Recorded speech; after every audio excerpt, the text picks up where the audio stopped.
This is Annie F. Downs, and you are listening to Radical Radiance. Hey friends, welcome to the Radical Radiance podcast. I'm your host, Rebecca George, and I am so thrilled about today's conversation. We have the queen of podcasting herself, Annie F. Downs, on the show to talk about chapter 9 of You're Not Too Late With Me, all about hurry and rest. Annie was the perfect person to bring into this conversation. I just felt so honored to get to sit down and chat with her. I've looked up to her for many, many, many years, which you'll soon discover why. Annie F. Downs is a best-selling author, sought-after speaker, and successful podcast host based in Nashville, Tennessee. She's engaging, she's honest, she makes readers and listeners alike feel as if they've been lifelong friends. Founder of the That Sounds Fun network, which includes her flagship show, That Sounds Fun, and author of multiple best-selling books like 100 Days to Brave and Remember God, my personal favorite book of hers. Annie shoots straight and doesn't shy away from the tough topics, but she always finds her way back to the truth that God is good and life is a gift. Annie is a huge fan of laughing with friends, confetti, soccer, and boiled peanuts, preferably from a backroads Georgia gas station. Read more of her work at anniefdowns.com and find her embarrassingly easy all over the internet at Annie F. Downs. She's our guest today. Help me welcome our new friend, Annie, to the show. Annie, I am so grateful to welcome you to this series on the podcast and to get to have you on Radical Radiance for the first time. So thank you so much for being here. Oh, I'm so happy. I can't wait to talk about this. I am excited. We're going to talk all about rest today, which is, if I'm honest, one of the harder chapters for me to write in this book because it's an area that I still very much have not figured out and I'm trying to learn how to navigate through. And as I thought about people that I would want to invite into this series, you immediately came to mind. You were like my number one hope for this conversation because you talk about rest a lot, and I've seen kind of your journey with Sabbath, with rest, and even leading your team in that over the last several years. And so I guess before we start, I don't have to say this to you. You know what it feels like to talk to your heroes, but this is a very layered thank you that I feel like I owe you for the last probably decade of my life. You have spoken to me and encouraged me from afar in ways you'll never know. But you've pioneered so many things in podcasting that I feel like I have gotten to be 5 steps behind you and watch, which I'm grateful for. I feel like when you hit the New York Times, it was like a win for all of us, right? Thank you. Yeah. And so, yeah, I'm just grateful for you. So before we talk about rest, I just need to be teary for a moment and let you know that. So, Girl, I've done that 8 to 10 times on my podcast too. So that means a lot to me. I know I'm in good company. Yeah, I know I'm in exactly right. really good company. So thank you. Yes, absolutely. Well, I am so excited about this chapter. As I told you before we hopped on and even live, I don't feel like I've figured this out. And so I'm so excited about this conversation. The book that we're walking through in this series is called You're Not Too Late, Trusting God's Timing in a Hurry Up World. And so this area of turning from hurry to rest, every chapter is like turning from something to something, doubt to hope, despair to joy, kind of in our seasons of longing and waiting. And in this area of trusting in God, kind of the prerequisite to that is longing and waiting, right?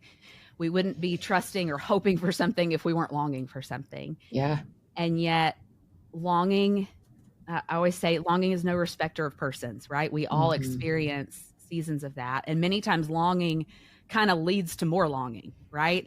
Yeah. I got married a few years ago, but when I was single, I was longing to be married. And now I feel that longing in my heart to have children. And so I think there's just in and out of seasons, there's this continual longing in our hearts that can lead us to this kind of culture of hurry. And so as we open up, I was thinking this week about this kind of phrase that you use with your team. It's called work hard, pray hard, rest hard, and play hard. Did I get it right? Yeah, it's exactly right. I stalked your office wall on your Instagram before we hopped on. Where did that come from, and why does it matter to you to lead your team in that way? And rest is kind of one of those things, right? Yeah, it absolutely. I mean, it's it's 25% of what we do. I love And that. so Yeah. it Yeah. is, it does not feel that way often in hours because our team isn't together for those hours. We aren't necessarily doing that, um, but that it is a really central part of the way I want to lead a company. It means that things go slower. It means that we grow a little slower. It means that we leave some money on the table and some influence on the table. But it Yeah. also means that I haven't, to this day, knock on wood, I'm 13 years into this full-time career, and I've never had someone quit because they burned out. And Wow. so, and I've never had to fire someone because they burned out, and I've never burned out. And I think part of Praise that is God. because, yeah, thank God so far. I mean, I think I have all the tools in place to keep from that happening to me, Yeah. but you can never know. But I Yeah. have got about literally nine things in place, people, resources, Yeah. in place to help me stay healthy in this Yeah. too. But for me, when I started growing a team and I started thinking about, well, now I have to think about what's the culture of working here, not just what are we making? Because probably That's for the right. first 5 years, it was me at my dining room table with an assistant sometimes Yeah.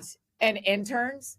And so there wasn't really this need to care about culture. It was far more important to make sure we were getting the work out the door that we believed in.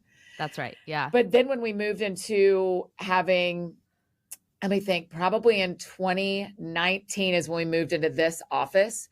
When we moved into this office and we started expanding our team is when I started being like, okay, now it's time to think about like, what Who does are we? flourishing look Yeah. like for these people's lives? Yeah. I led for a while in that seat and thought I was doing okay. I knew I wasn't doing great because I am far more focused on the work. That is kind of how God built me, is that like you very kindly said, I am a pioneer, and pioneers have a lot of gifts and a lot of drawbacks. Yeah. And one of the drawbacks is I can bulldoze people on accident Sure. or on purpose, to be truthful. And, but a friend of mine had a dream, Rebecca, the summer of 20, end of the summer of 2020. And she called me and said, I had this wild dream. She was like, you were in this garden and it was like green and gorgeous. And I loved it. And I was staying there with you and I walked away and the Lord's, and she's telling me this, she says, and the Lord told me to go back and to look again. And I noticed that all the plants were green, but there were no flowers or fruit. And so she was like, so there's something in your life that is growing, but it isn't flourishing. And I knew it was my team. I knew it was the team I was leading. So I pretty much hired a COO, Ashley Warren, within a very short window of time. And I said, these people have to flourish here. And I don't have that ability in my leadership. And she does. And she does. Awesome. And so that's one of the reasons Rest Hard is so important to us. I mean, even before we go on, we take Holy Week off from recording and stuff. We have a couple of blanks in our calendar. We take a summer Sabbath every year as a team. And we take 2 weeks at Christmas.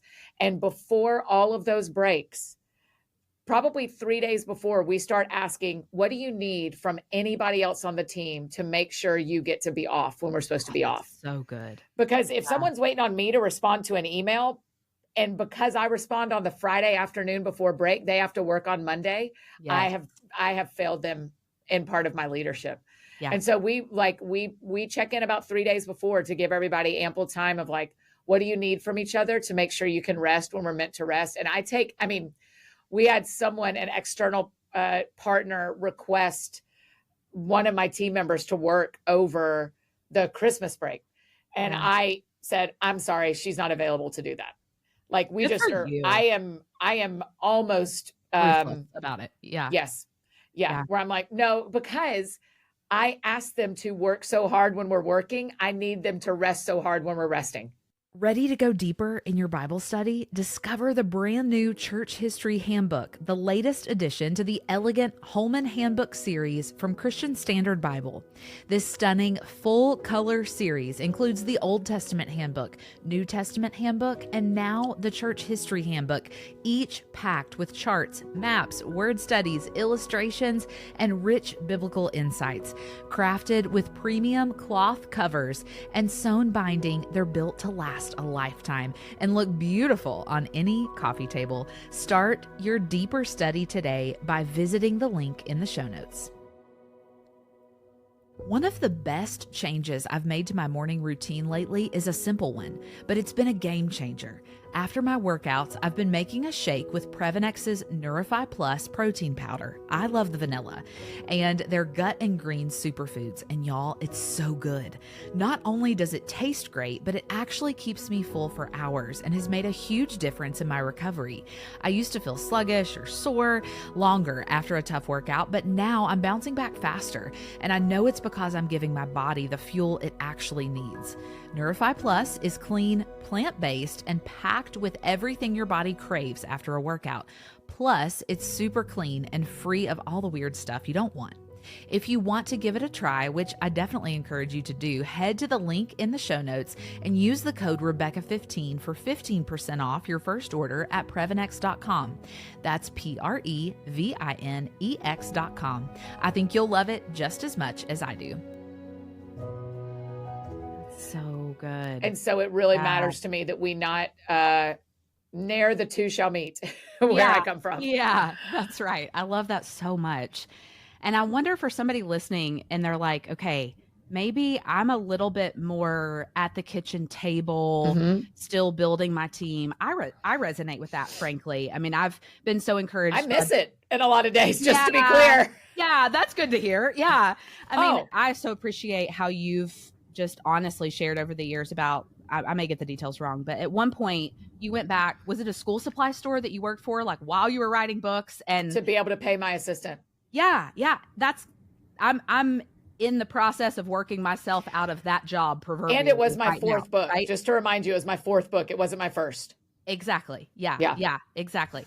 So if you were to go back to that version of Annie or our friends who are kind of there right now and give yourself some advice, what would you say? Well, first I'd say really enjoy the amount of freedom that you have, because I used to go on a walk almost every day at like 2:30, 3 o'clock.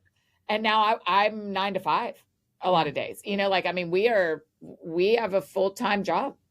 And so I would say there's a flexibility and you don't ever, what I have built is not the right thing to build. This isn't a trap we can get into. Yeah, this isn't the Oz at the end of the yellow brick road. I have not built the thing everyone should try to build. I built the thing God asked me to build. Yes. And so if your entire career is at your dining room table, but that is what God's asked you to do, then that is as successful as this is. Yeah. And so I also don't want to set up like, hey, if you're trying to get from A to B, this is B. This isn't always B. Yeah. That's so good. But I would say enjoy some of the freedoms that you have that you won't have if you decide to build something with a larger team. And from the start, Sabbath and tithing were an active part of my career. I have never not observed and practiced both things. And so that would be, I would say you're not too small of a company or of a business or of a creator to be tithing and to be choosing Sabbath. And you have not missed the chance. You haven't grown too big to add Sabbath, rest, and tithing to your company. Yeah, that's so good. So rest and Sabbath look different week to week and season to season, maybe. I know you switch days of the week that maybe you practice Sabbath and different things like that. So there's so much freedom in that, right? That sometimes if we're like a black and white type of person, there is freedom for people who are not Jewish. Jewish people practice it every Friday night from sundown to Saturday night at sundown. Christians have adopted the practice because Jesus did. Yes. With a little more freedom. Yes.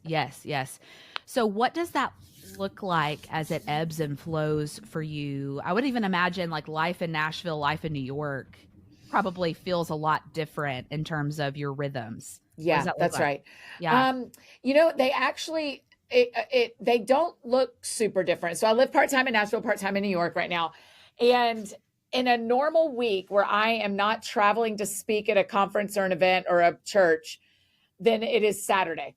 And Yeah. so what normally happens is Friday night, Friday after work, I'll go home and I'll like straighten up my house. And if there's any groceries I wish I had for the weekend, I'll go ahead and think about and get those. I usually fill up my car on gas just because that's something I just said my dad all over again.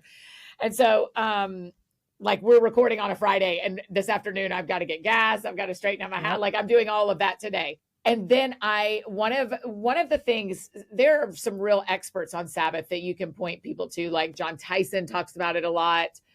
So there's a lot of people observing Sabbath and modeling it for you if your life looks different than mine. Yeah. But for me, and one of the things that everyone kind of models is, what do you really love? Like what makes you feel like John Tyson calls it pleasure stacking. So what are a couple of things you can do on your Sabbath that you've stacked? And one of mine that I reserve only for the night before my day that I'm practicing Sabbath is I close the curtains in my bedroom. It's the only night I close the curtains because there's a lot of natural light that comes in the mornings. Yeah. But on the night of my Sabbath, it's like the last thing I do before I go to bed. And I'm like, oh my gosh, I'm going to wake up when I wake up. Now, I'm not married yet and I don't have kids, so I can wake up when I want to wake up most Sabbath days. Yeah. And so in Nashville and New York, that is true. I sleep in, which doesn't go very long. Sadly, I'm not a teenager anymore, but I still don't set an alarm. And then I usually get up and I walk to the closest coffee shop. It's about a 10-minute walk in Nashville. It's about a 2-minute walk in New York. And I have saved one podcast. Now I traditionally do no technology, no work, no chores. No technology isn't exactly right. I don't sit and watch shows. I don't watch TV. The caveats to that is if I'm watching sports with friends, like if everybody's watching a University of Georgia football game, I'm not going to be like, well, I'm observing Sabbath, so I won't be coming. No, that's part of celebration for me. Yes. So I'm telling like 4 stories at once. Sorry. But for me, Sabbath is worship, rest, celebration. And so finding all of those. And so in the mornings, I have saved one podcast during the week. I usually save the John Eldridge podcast, the Wild at Heart podcast. And I go sit at my coffee shop, whichever one's closer, or whichever city I'm in, and I watch it at 1.0 speed. I don't watch it at 1.5. I do most of my podcast at 1.5. I do that one, whichever my Saturday morning learning is, I do at 1.0. To practice slowing down, Rebecca, to really like practice. Hey, this isn't, you're not trying to blow through this content. You're trying to rest. And so you need to go at 1.0. So I do that and I go home and I read my Bible, I journal, I pray. My personality, whereas Tyson talks about pleasure stacking, I sometimes talk about grief stacking. A lot of times on my Sabbath is when I'm sad in the mornings because I'm busy during the week and I can often, and this is a personality trait, and this isn't everyone, but I can go, if grief is a scale of 1 to 10, the 7, 8, 9, 10s, I cannot save. But 6 and down, I can go, that's really sad. That's really disappointing. That's really frustrating. Let's talk about it on Saturday. And so I'll usually have some grief in my morning time. I try to be alone in the morning just as a practice of practicing solitude in the mornings. And then in the afternoons, I will go play with my friends' kids or go watch a sporting event, go to a game if there's one in Nashville or New York. And the other things I tend to do, Matt, oh my gosh, why am I blanking? Matt Chandler taught me this, that if you work with your mind, Sabbath with your hands. That's what I was going to come back and say. I live by that. There's so many things on my rest days that fill my cup so much because all I do all week is think with my mind. That's right, Rebecca. So like sometimes it'll be a puzzle. Sometimes it'll be cross stitch. But last Saturday, love that for you, but I hate puzzles. Oh, I love them. I love them. They're done in a day. It's so great. Yeah. Last Saturday, a friend of mine owns a boutique in Franklin, Tennessee called the Statement Society. And I went and folded clothes and steamed clothes for 6 hours. And it was Sabbath for me because my hands were doing something. My brain was totally uninvolved. Yes. I was just helping women pick out clothes. I was hanging the same coats in the same spot. I was ironing and or steaming and folding. I mean, it is her job. It is her calling. It was my Sabbath. Yes. And so there are times where she doesn't pay me. She gives me free clothes. I got a free pair of jeans. Mm-hmm. And so I got a free pair of jeans for being in the store and helping her fold. And so to me, that was putting my hands to something that was restful for me. Yeah. Yeah. I often say mowing the lawn is one of the most restful things for me. I've never had a lawn, but I believe you. In the same way the puzzle and finishing it feels restful to you, standing back and looking at like perfect lines in my grass is, there's nothing. Gardening is a big Sabbath thing for a lot of people. I live in tiny apartments in both cities, so I don't have any yard. Yeah. Yeah. I love this. This will give people some good ideas of if you're feeling like that's a stumbling block of, maybe my personality isn't such that I love just the idea of rest, or I struggle with rest. Those are some good jumping off points to maybe think about some things. And also, I really would encourage our friends listening to change the soundtrack you're telling yourself about rest. Yeah. You actually know how to do it. You sleep almost every night. Yeah. So you actually know what you're doing. And so a thing that really helped me is I went from it is really hard for me to slow down to the practice I'm working on the most is going at the speed that I really want to live at. Yeah. And so even just changing the language, John Acuff has a great book called Soundtracks. And if you just change the soundtrack of rest is hard for me, I can't do this, I never have time. If you change the soundtrack to a positive spin on it, you actually will start experiencing rest in a better way. Yeah, that's so good. I love that. So in You're Not Too Late, we talk about kind of two separate kinds of longing. We experience relational longing many times, desire to get married, have kids, friendship, reconciliation of friendship, etc. Yeah. And vocational longing, right? Those are kind of the two buckets that we think about it in. And I think it's really helpful as we take each chapter to kind of back up and go, okay, what does turning from hurry to rest in relational longing, what does that look like? What does turning from hurry to rest in vocational longing look like? So I don't know, as I say that out loud, what's that look like for you, making that pivot? I mean, vocational longing, part of why I went and worked at the Statement Society last weekend is we have big decisions to make at work. And I didn't have all the information to make the decisions. Yeah. But they were still spinning in my mind. Yeah. And so until you have all the information, there's nothing you can do. And in fact, I would even say it's not probably worth spending a ton of your quiet time about until you have all the information. Yeah. Yeah. Right. Yeah. So for me, for vocational longing, which I'm in the middle of right now, of making these decisions of figuring out what I want to do and what's the right next thing God has for us. Yeah. It is still choosing rest until I have all the information and going okay, I've done everything I can do. The emails are in the other person's inbox. The opportunity is at the other person's. And then you go, okay, so there is nothing left for me to do except rest. Yeah. The exact same is true in relationship. Yeah. If you want to, I had a friendship fall apart in such a tragic way, probably 2009. Yeah.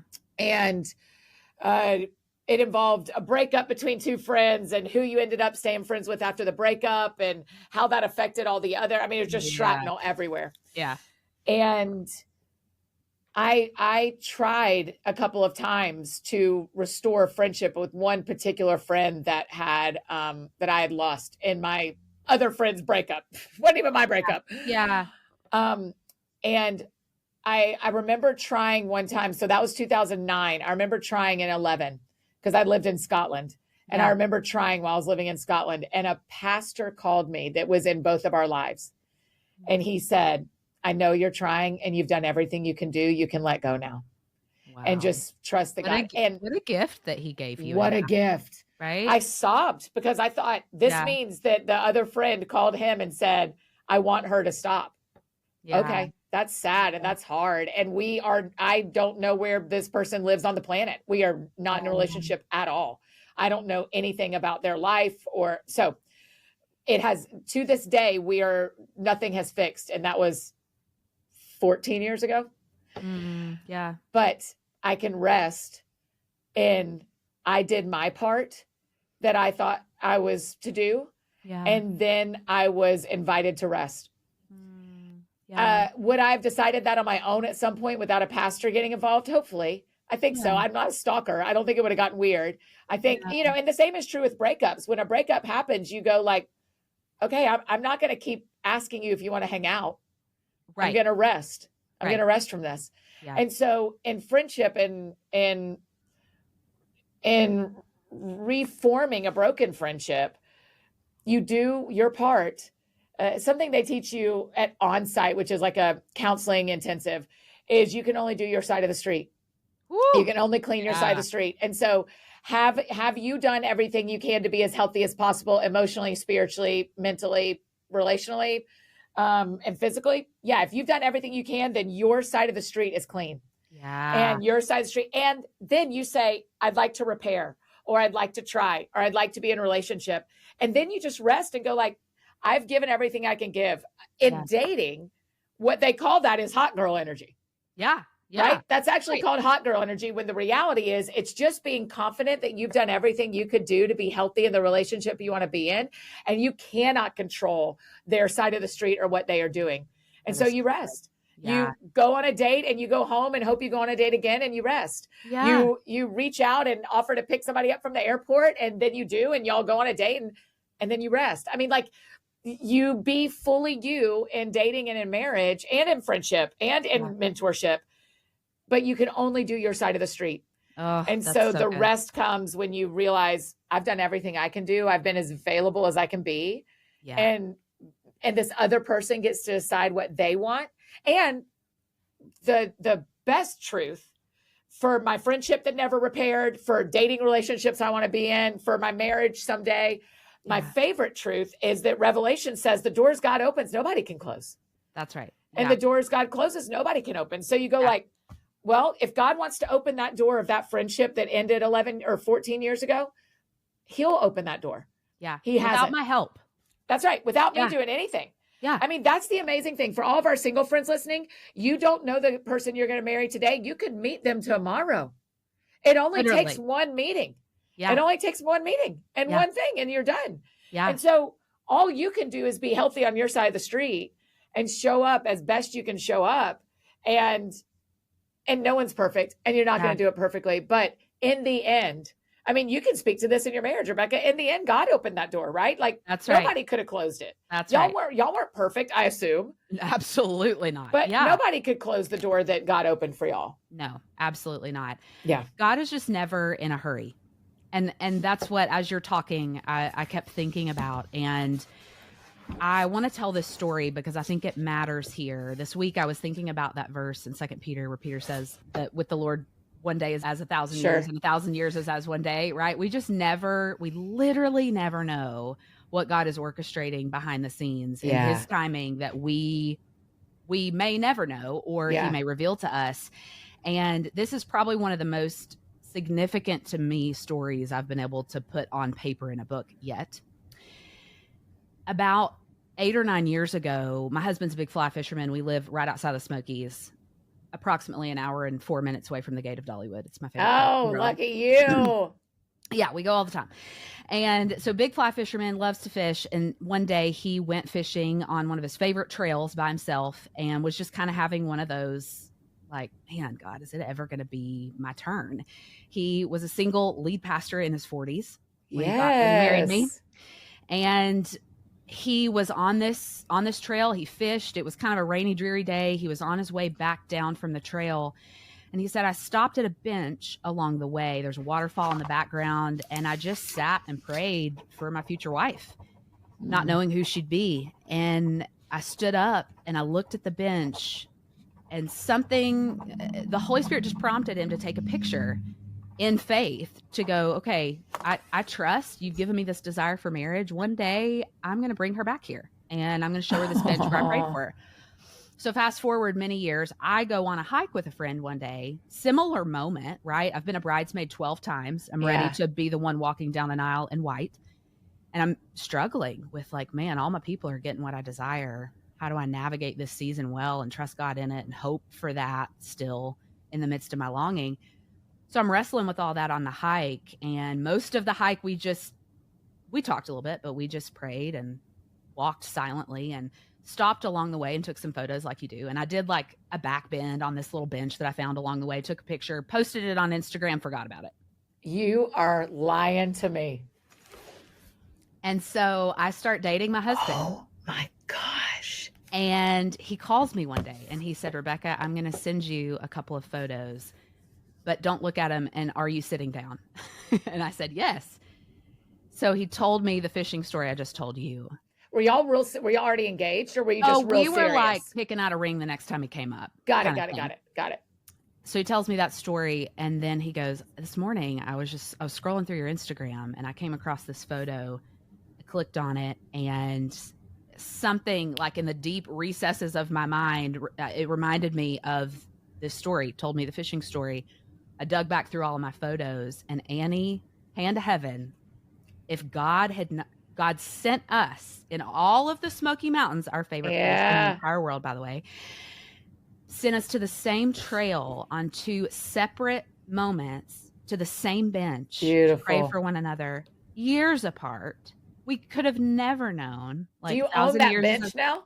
I want to. That's where he proposed to me. I mean, where else would he have done it? Yeah. Right? Yeah. And so it's just become this sacred place for us. So but it's sweet. it just reminds me of like, man, God is just so kind. Yeah. Yeah. And you know, the fun part where I'm sitting of the not married yet seat is I can tell you my bench story. Yeah. But somewhere there's a whole other bench story happening that I just don't know yet. Like there's a guy walking around living a life that doesn't know he's going to marry you one day. Right. Who's like trusting God for his longing and listening to what God's telling him, and he's praying for what he wants. And yes. And so it is now the choice there. I've talked a lot about this with my friends lately. Rita Springer and Mia Fields did this podcast episode on Rita's podcast about what you believe God for. Yeah. And it really stirred me up and did some work of things I had pushed aside out of disappointment and fear. Yeah. And so what it has done is made me go, okay, what do I actually believe God for? And what do I not? I don't believe him for a certain person, right? Yeah. Like, okay, I believe that God has said that is my husband. I don't think that's how it's going to work for me. I'm sure that's happened with people. I also know that historically in my life and in my friends' lives, that's when you get your heart broken, is when you think God said that worship pastor on stage is who you're going to marry, and you don't know that he's dating someone. Chapter 9 of the story when you just met the guy. Yeah. That's it. And I mean, there are friends of mine that are public worship leaders and musicians who get letters all the time of God told me to marry you, and that person's in a committed relationship and the audience just doesn't know. Right. Like, and so I'm just very careful about that. But what I'm less careful about and more wild about in my faith is like that he is coming, that there is a husband for me. And that I think that I'm getting my bench stories and I'm resting in, I've done what I can do. Yeah. Whether it's in a relationship or out of a relationship, I've done what I can do. Yeah. And so I can rest because I'm doing the work to be healthy. I've got the people around me. So I'm not tending to my side of the street, which is what you were doing. You were doing a back bend on your side of the street. Yeah. Yeah. Right. Yeah. And so I'm tending to my side of the street, but I can't cross over and tend to anybody else's. And so I tend to my side of the street. I show up what's true and healthy for me and wait and see what happens. Yeah. That's so good. I was listening to you and Eddie the other day at the end of your Thanksgiving episode. Yeah.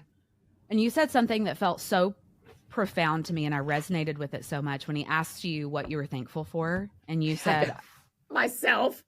Rebecca, no. That was the worst answer. Well, it was not the worst answer. I was so grateful. You said, I am grateful for a heart that doesn't give up.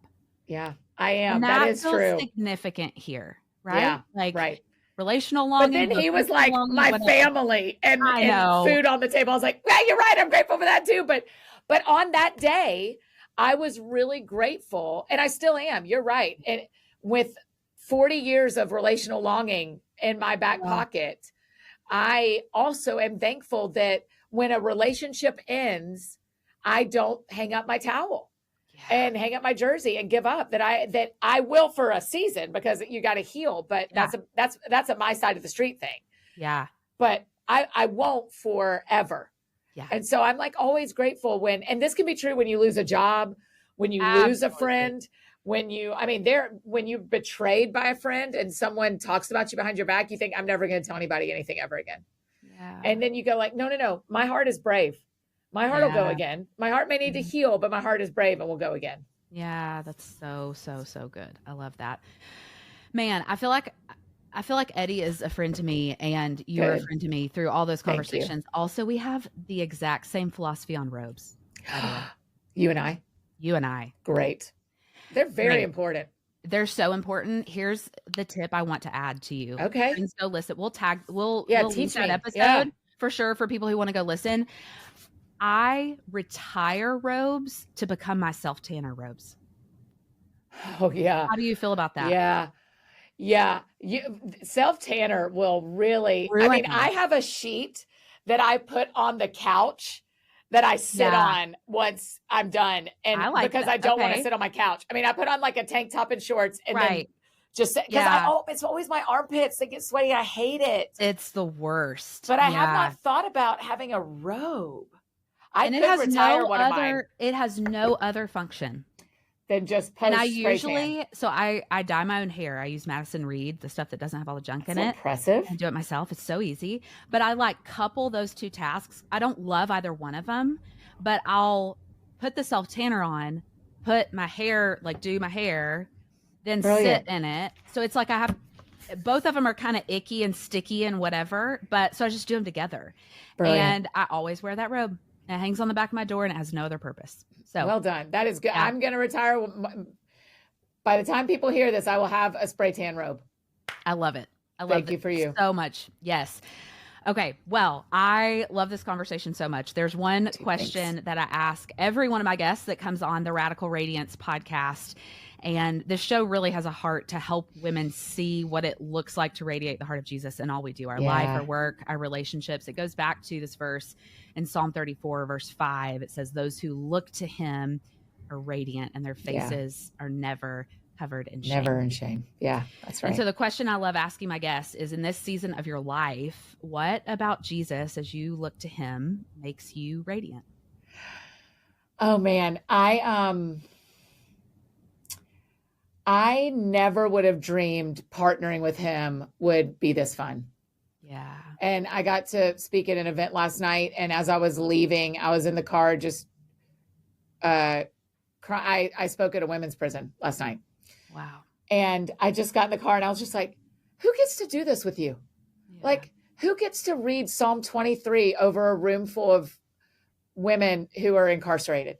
Yeah. And it was just such an honor. And so what makes me radiant about Jesus is he could have picked anybody, Rebecca. He could have picked anybody to do what I got to do last night, what I'm doing right now, getting to talk to you. I have had perfect attendance to my sins. And so I haven't missed one of them. I know exactly who I am. And it is such a gift that he lets us partner with him in anything. Yeah. And so that is my favorite quality about him currently is that he risks on me and gives me opportunities that I am not deserving of. Yeah. Yeah. I love that so much. Well, I have loved this conversation Me too. So much. This Thank you. More significant to me than you could know. Thank you, friend. And I'm grateful for how you lead us in this area of rest. So thank you for your wisdom. And I'm so excited for our friends to get to tune in. I want you to tell people about Single Purposely. Oh, yeah, of course. Our friends who are reading this book and really digging into this, a lot of them would be served so well through Single Purposely. Tell them about it. Yeah. So what we did, I have a coworker named Katie, and she really runs Single Purpose League with me. She's kind of the day-to-day. but what it is it's a community of single Christian women who are trying to figure out, we're answering one question. What is your purpose while you're single? And what is your single purpose? Because they're different. Our single purpose doesn't change. Our purpose while single is going to change. So good. And so we've just gathered, there's a couple of thousand of them in there, and it's singlepurposeleague.com. We do a theme every month that we talk about. We do a podcast episode around that theme with a guest. We do a live stream called Chapter Meetings around that theme. Yeah. And then we just continue. You go to Dollywood together? We went to Dollywood together, 200 of them. Are you kidding me? Oh my That's gosh. so fun. We had a ball. So and depending on when this comes out, we also have some gatherings in 2025 as well that we're excited about. So it's a really, I'll tell you what happened at Dollywood is the woman that was our host that's on the Dollywood team said to me, I have never seen a group of people who treat each other this well. And they're all strangers. Half the women who came, Rebecca, came alone to Dollywood. Wow. And it's because what a Single Purpose League has ended up being, it's 99% women. Yeah. And we purposely mostly serve women. Yeah. And so it's not a dating app. It's not a matchmaking.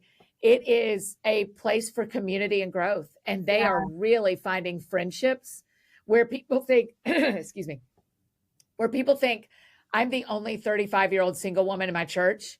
They get into Single Purpose League and they realize they're one of thousands. Wow. And while it may be true they're the only one in their church, they're not the only one.